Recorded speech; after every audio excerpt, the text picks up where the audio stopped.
Ladies and gentlemen, this is Del K. Brereton. This is the real spiel, the Shiloh Institute. Stand up to all of the brothers and sisters in Dimona, Israel. To Dr. David Israel, my Hebrew mentor, and to all the Cyclopses that are in the building. Emmanuel Church of Jesus Christ Apostolic. Check us out. Subscribe on YouTube.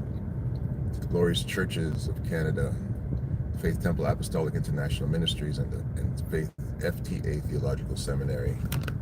And to all, pleasant good morning.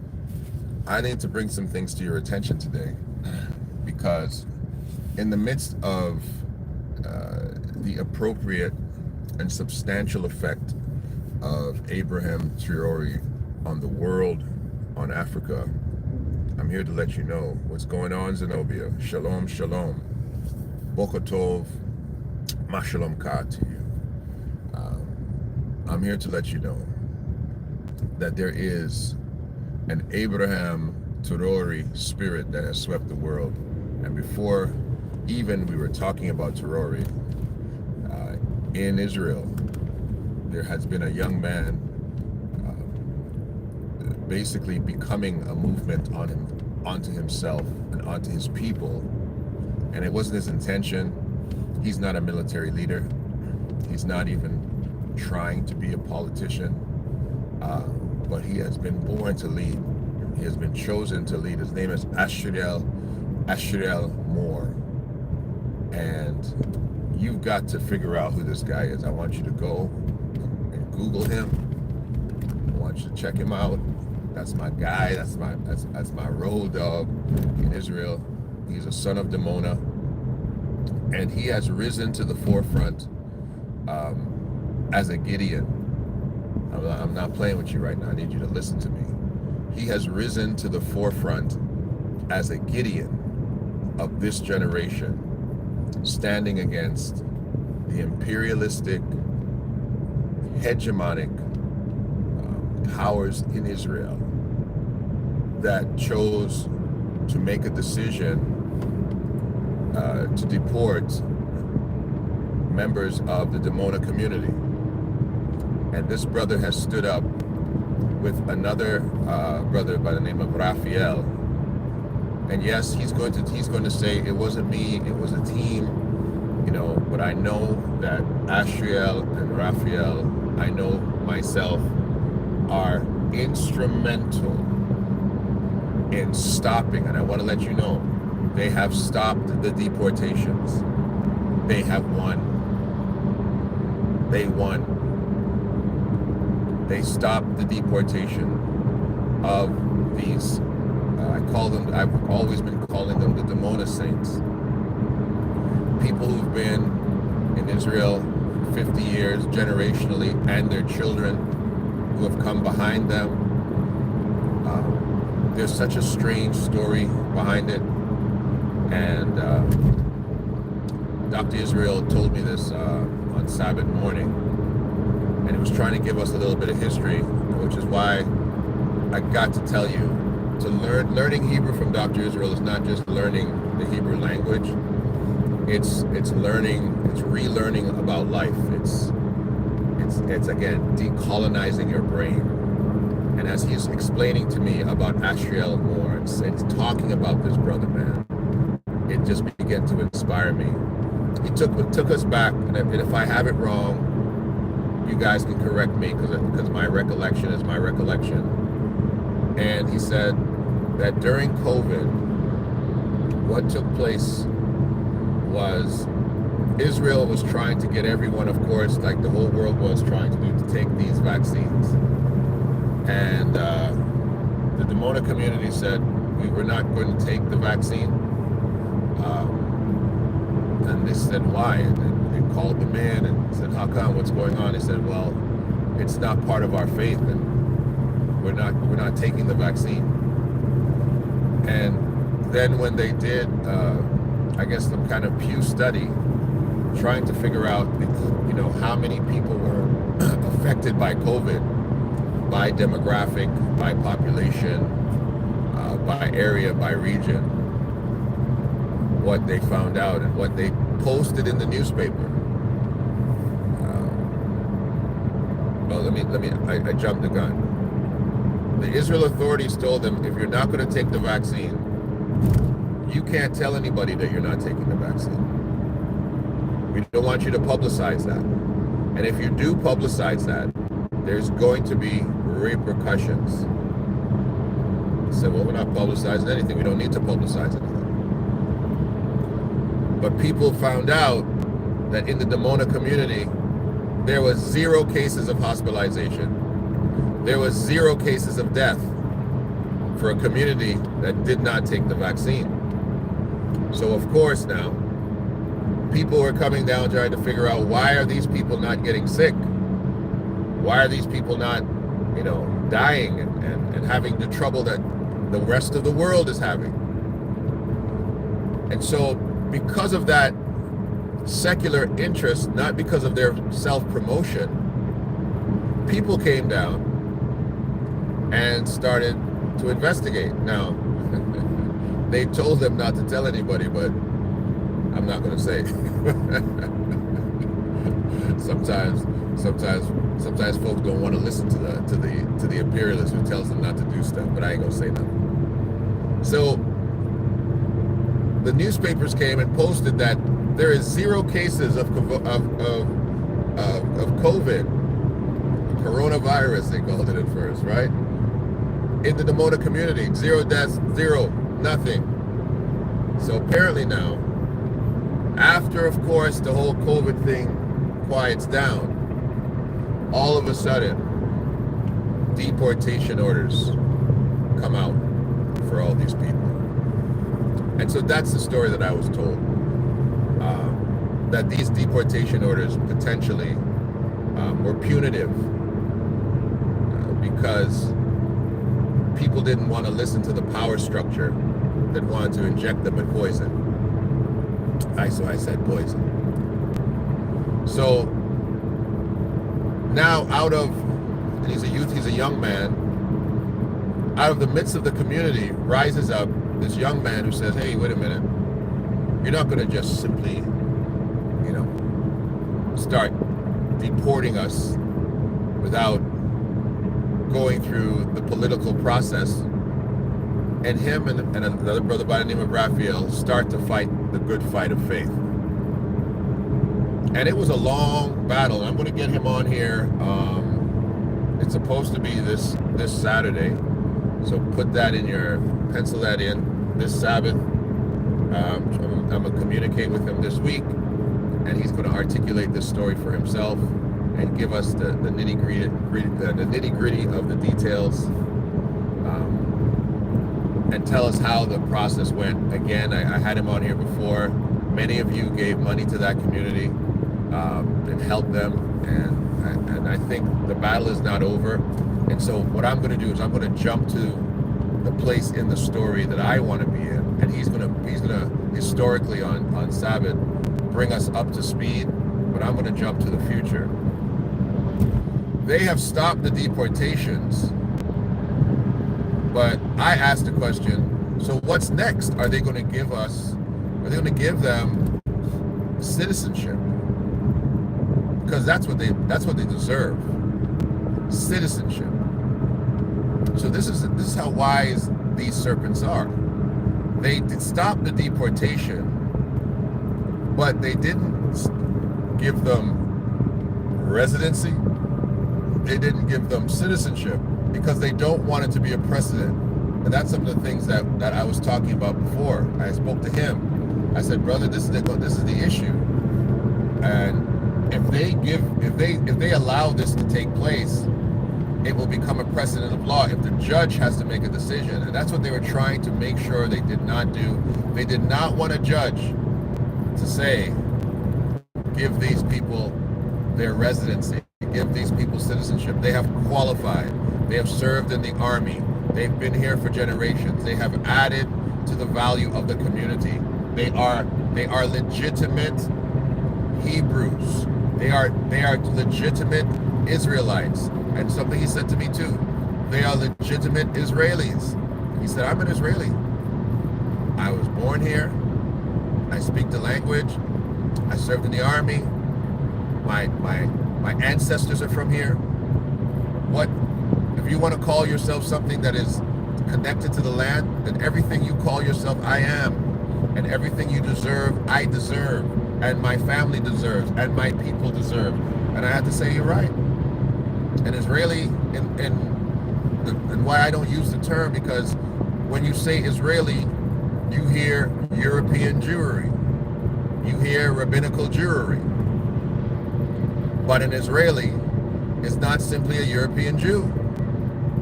An Israeli is, in the case of Ashrael Moore and the Dimona community, Afro-Semitic people who have taken their pilgrimage back to Israel and have declared that they are children of the book. And if you who have immigrated from Poland, from the Ukraine, from Russia, and from other European nations, Spain, for you American Jews who have an affinity to either European Jewry or Jewry in Israel, if you are an Israeli, if you have the right to have dual passports, which is something I'm going to bring up in a second, why don't they? And this is the hilarious part about this, is they're saying, well, you know, if you want citizenship, you know, you're going to have to give up your American citizenship, you're going to have to do X, Y, and Z. They're not running for political office. And there's a difference. Why is it so many American Jews can have an American passport and an Israel passport, but you're telling these people whose ancestors came, now you can legitimately say this, they came in, I believe, 1969, sometimes I hear 1968 or 1967, but I understand it to be 1969. How come you're telling their children and them that you have to give up your American citizenship? You have to start that process? Come on, man. We know American Jews have two passports. We know that they're dual citizens of America and Israel. And in fact, that is actually the process. The citizenship of America and Israel is what every European Jew wants. The relationship that America has with Israel is basically a two-passport relationship. They want Jews to be Americans, and they want some Americans who are considered to be Jews. Why is it in Israel that they're telling these folks you got to give up their citizenship? And if I'm incorrect about that, he can correct me when he comes on. But that was where I started. What are they going to do next? Are they just going to leave you in limbo? Because when you're left in limbo, you cannot participate in the institutions that support and protect you that Israel has created. I mean, for those who don't understand, Israel is an incredible socialist state at this moment. I mean, effectively, if you are an Israeli, you know, the treasure trove of being an Israeli opens up to you. You have lots of support: housing, pension, benefits of health, etc., etc.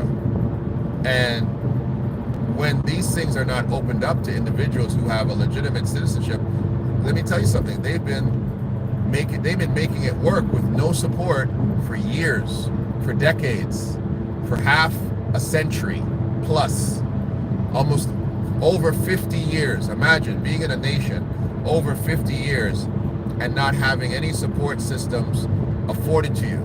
Of course, Yahweh would spread his wings over you to make sure that your people did not have diseases, to make sure that you had supernatural health, supernatural long life. And that's what another thing I asked them. I said, you know what, maybe they're waiting for these guys to die so that they can say, you know what, let's just wait for these older people to pass away. But he says, no, Del, it's not that. They've got their children. These guys have, you know, grandchildren. They've had families of 9, 11 kids. There's too many people to say we're just going to wait for them to die. They're too young. These are youth now. These are young people now. So these people aren't going anywhere. And this young man has risen to the front, like I said, an Ibrahim Traore, that when his name is spoken amongst the Dimona and amongst other Hebrew Israelites in Israel, the roar goes out for his name. They held a celebration for him the other day, and for Raphael. I don't want to leave Raphael out, because I know he's been instrumental, although my communication with him hasn't been as strong as my communication with Ashrael, so I don't want to leave him out. He's a credible individual in that movement, and a significant one, and he should not be overlooked. Again, to him himself, lots of respect to that brother too. However, it seems that Ashriel has been more of the face of the movement, and the sweetheart of social media. They have captured his personality, his ability to deliver information, his charisma, his penchant for common sense, and his defiance of the hegemony of the state of Israel against his people. And I'm telling you that there's some leaders who are built by a process. We understand that. There are some leaders that, take opportunity by the neck, and they rise to the forefront. Those guys are guys like Trump, guys like Napoleon. But there are some people that God just puts his hand on their shoulder and says, it's you that I'm going to use. That's why I compare him to Gideon. I compare him to Gideon of the Bible, a man who was from the smallest tribe in Israel, he said, the poorest of tribes of Israel. And the angel of the Lord referred to him as mighty man of valor. He said, who are you talking about? This is how probably Ashriel is saying what I'm talking about. He's like, who's this guy talking about? I'm talking about him. I'm talking about you. I'm talking about a man who's God has tapped on the shoulder and says, I'm about to use you. Yahweh has said, I'm going to use you. I'm going to use you. Right? And his name changed. His name changed. They changed his name from Gideon to Zerubbabel. Right? He that fights against Baal. Changed his name. I don't know if you guys know the story, but effectively he threw over the false worship idols of Israel, the Baal worshippers, and they came for him, as they might try to come for this young man now. They came for him, and his father stopped them and said, hey, if Baal is a god, let Baal strive with him. Let Baal fight with him, not you. Let your God fight with him. They started calling him Zerubbabel. I might call that brother the same thing. That needs to be his middle name. That means maybe the Moore needs to move up, and it should be Ashriel Zerubbabel, because that's the kind of leader he is. If you don't know the full story of Gideon, he took 300 men to fight against 1 million. Now he's starting to make sense, right? 300 men to fight against 1 million. And not everybody was worthy to go on that fight. And that's why sometimes, the power structure that is put in place to support the people.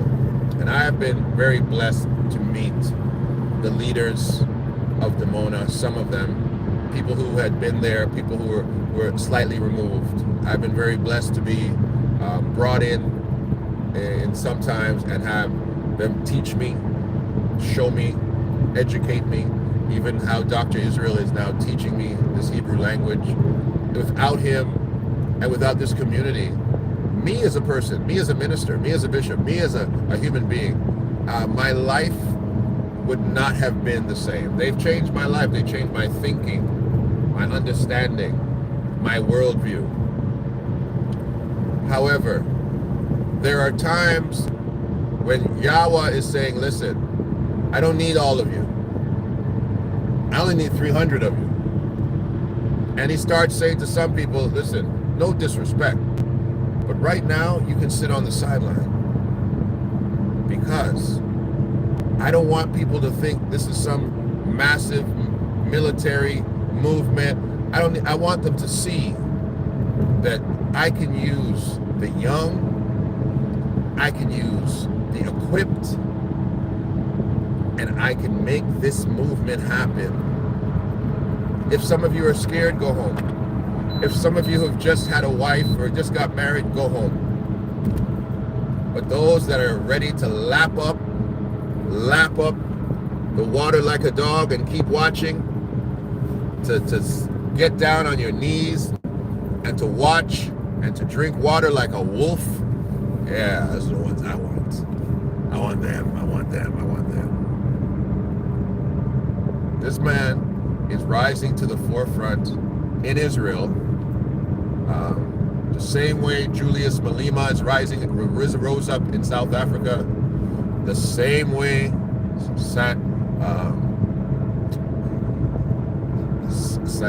Sankara rose up historically in Burkina Faso, the same way Ibrahim Traore is rising up in Burkina Faso. He is one of the new leaders of this generation. And I'm letting you know right now, I'm blowing a trumpet before him right now.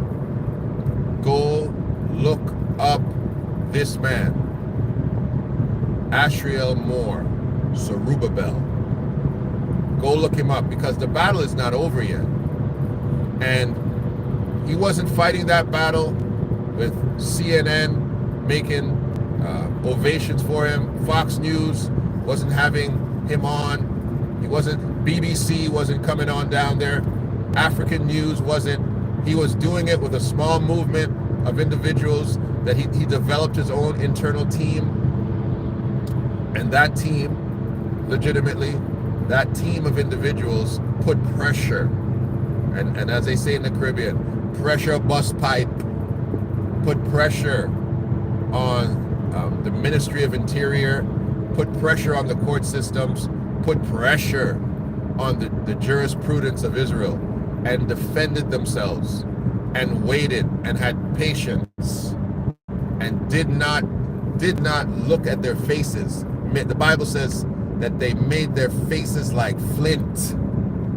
And we're not afraid of any particular order that came down and says, if it wasn't favorable, we're appealing that.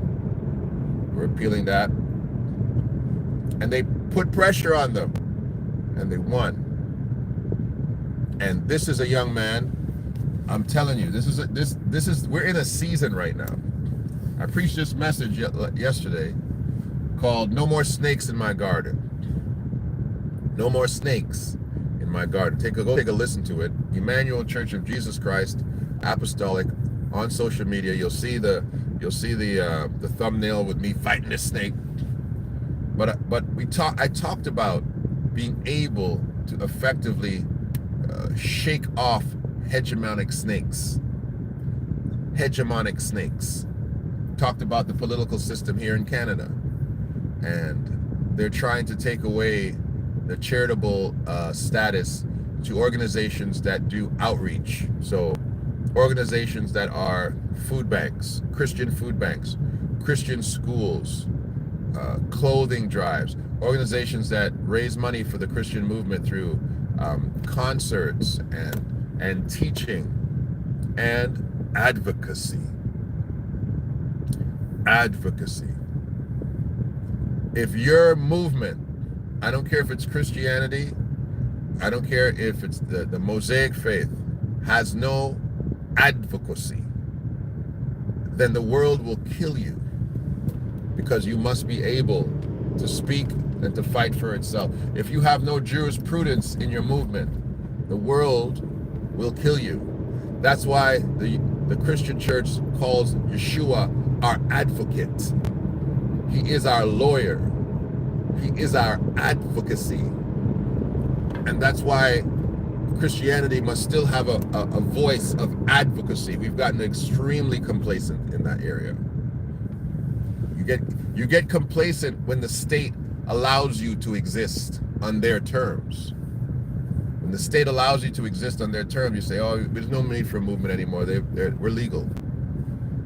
But when the state says you don't have the right to have status, if advocacy doesn't rise up within you, they will kill you. And in Dimona, Ashrael Moore is the power of advocacy working in the midst of that Dimona community. Grand Rising Michelle Clark. Zenobia says she's ready. Yeah, kind of like how they do all of Africa. And that's what I'm trying to say, Zenobia, my ambassador in arms, is that Africa's changing.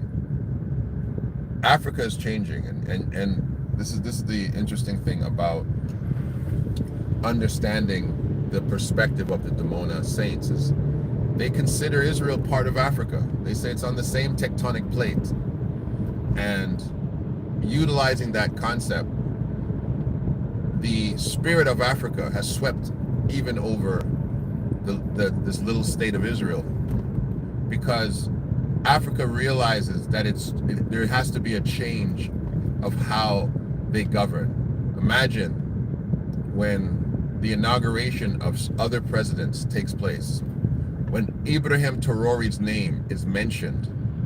There was an inauguration took place the other day, and President Traore sent his prime minister. He didn't even go himself, and so his seat was effectively empty.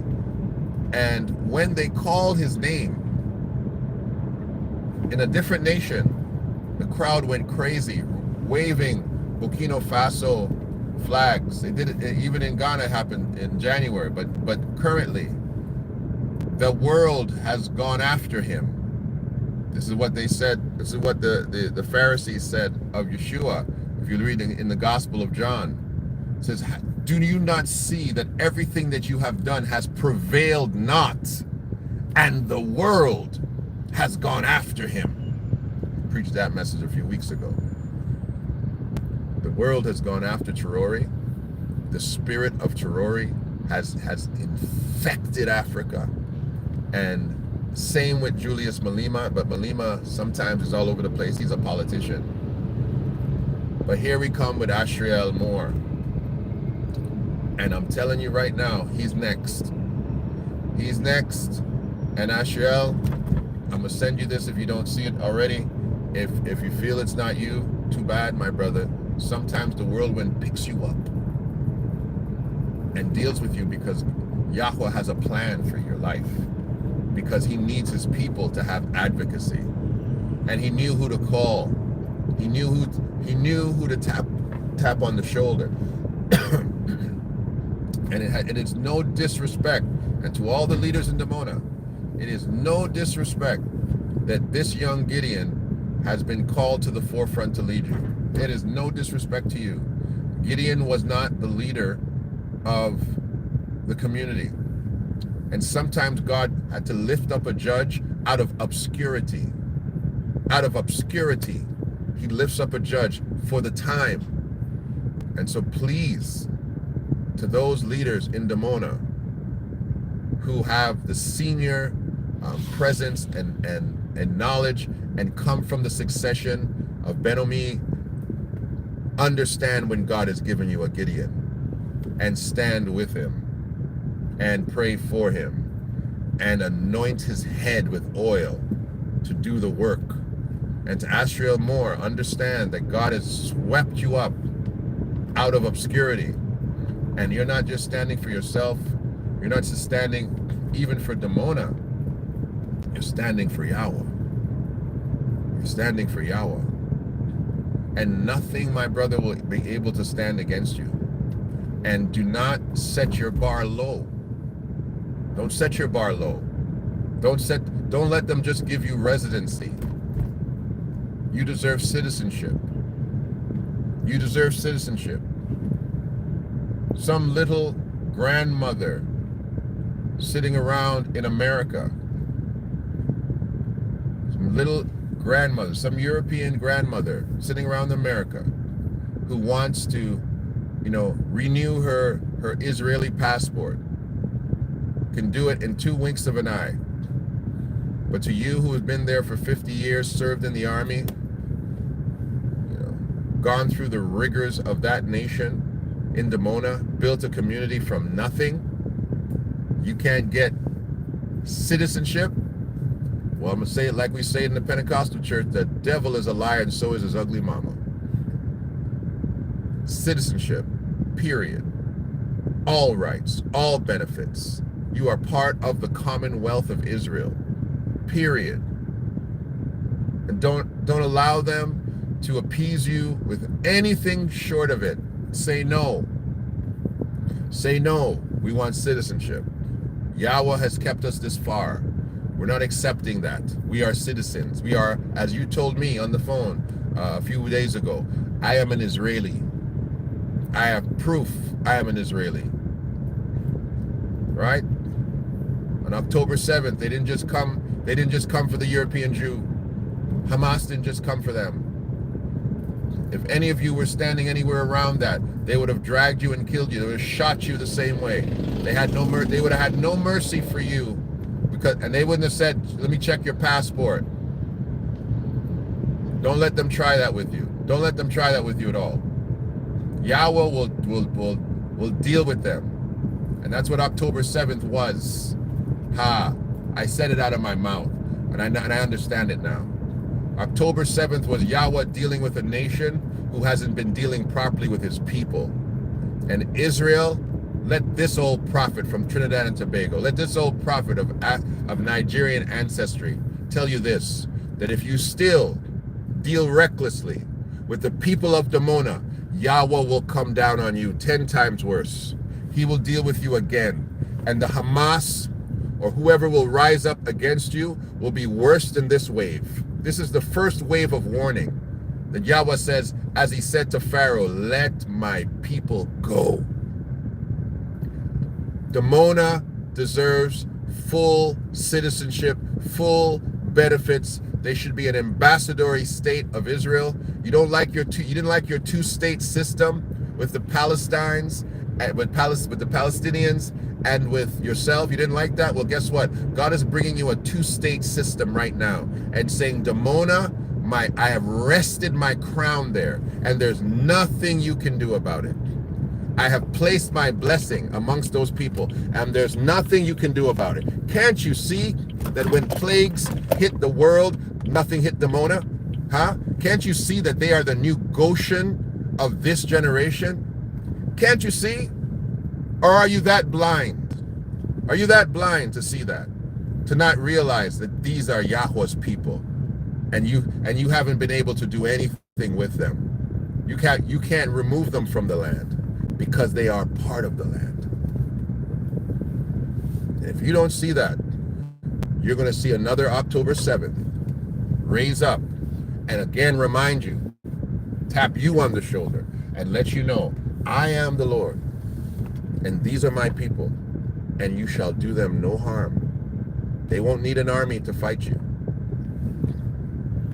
Did not Moses's people, did they need an army? When God was fighting against Pharaoh with frogs, with weather, with hail, did they need an army? With flies? When they were turning the Nile into blood, did they need an army? No. Don't play. You need to stop playing. And right now, there's a lot of blood on the hands of that demographic of people. There's a lot of blood on your hands. Some prophecy had been fulfilled. There's a lot of blood on your hands. And please do not require God to look for redemption and recompense from those people in Dimona. Leave Ashrael Moore and the Dimona saints to their peace. Right? As they say, Ma shalom ka, how is your peace? I'm going to ask you that in a little while. To all of the Knesset, to all of those judges, to all in the Ministry of Interior, I'm going to continue to ask you that. How is your peace? Have you allowed these people to be at peace? Have you given them their citizenship, their pensions? Have you allowed them to be able to go to the doctor, to the dentist, to have the dignity of citizenship? Have you allowed them to build community and to give them state funding for plumbing and for all of the infrastructures that they need? Have you allowed them to have hospitals and universities and schools and clean water Have you allowed them to be able to eat of the fruit of the land as you were able to eat of the fruit of the land? And if you have not allowed them to do that, the manna will fall for them. The manna will continue to fall for them, and Yahweh will fight for them because they deserve to eat of the fruit of the land. And I declare even over that community, no more manna. No more manna. You're about to go in. You have a Joshua, a Yehoshua with you. You have a Gideon with you. And you're about to go in. It's interesting too that when you look into that story of Yehoshua and them going into Jericho, he didn't go by himself. He had another leader with him, Caleb. And Raphael is the Caleb of that situation. The left and the right hook going in there. Look into this man of God, Ashrael Moore, and his partner Raphael. Look into that movement and see they are winning. That's Ibrahim Traore, that the spirit of that type of leadership has swept over Africa and the world. Don't leave Israel out. Ashrael Moore, he's next. God bless you, everybody. You take it easy, and we'll see everybody soon. All right? This is Del K. Brereton. This is the real spiel. Israel, stand up. Dimona, stand up. We'll talk soon.